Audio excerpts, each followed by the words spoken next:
This channel does not promote any violent, harmful, or illegal activities. All content provided by this channel is meant for an educational purpose only.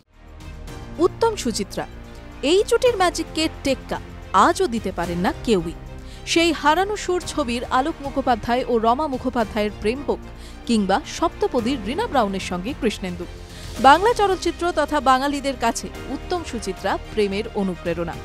এমনকি সেই সময় রোটেই গিয়েছিল, শুধু পর্দায় নয়, সুচিত্রা সেন নাকি সত্যি মন দিয়েছিলেন উত্তমকে, কিন্তু সেই প্রেমকে গোপনেই রেখে অন্তরালে চলে গিয়েছিলেন তিনি।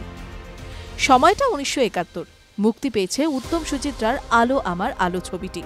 এই ছবিতে সুচিত্রার অভিনয় দেখে মুগ্ধ হয়েছিলেন উত্তম, এমনকি ফোন করে সেই মুগ্ধতার কথা মহানায়িকাকেও জানিয়েছিলেন উত্তম, আর সঙ্গে আবদার করেছিলেন একবারটি দেখা করার।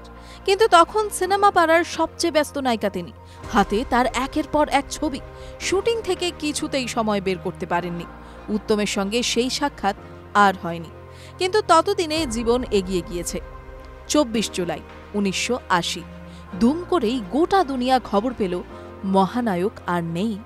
উত্তমের মৃত্যুর খবর কানে যেতেই ভেঙে পড়েছিলেন সুচিত্রা, হাউ হাউ করে কেঁদে উঠেছিলেন। প্রথমে ভেবেছিলেন শেষ দেখাও দেখবেন না উত্তমকে, তবে ঘনিষ্ঠ সূত্রে শোনা যায় চোখে রোদ চশমা পরে অনুরাগীদের থেকে নিজেকে লুকিয়ে উত্তমকে শেষ বিদায় জানিয়েছিলেন সুচিত্রা। সেটাই ছিল রীনা ব্রাউন ও কৃষ্ণেন্দুর শেষ দেখা। এরপরেই অন্তরালে চলে যান মহানায়িকা।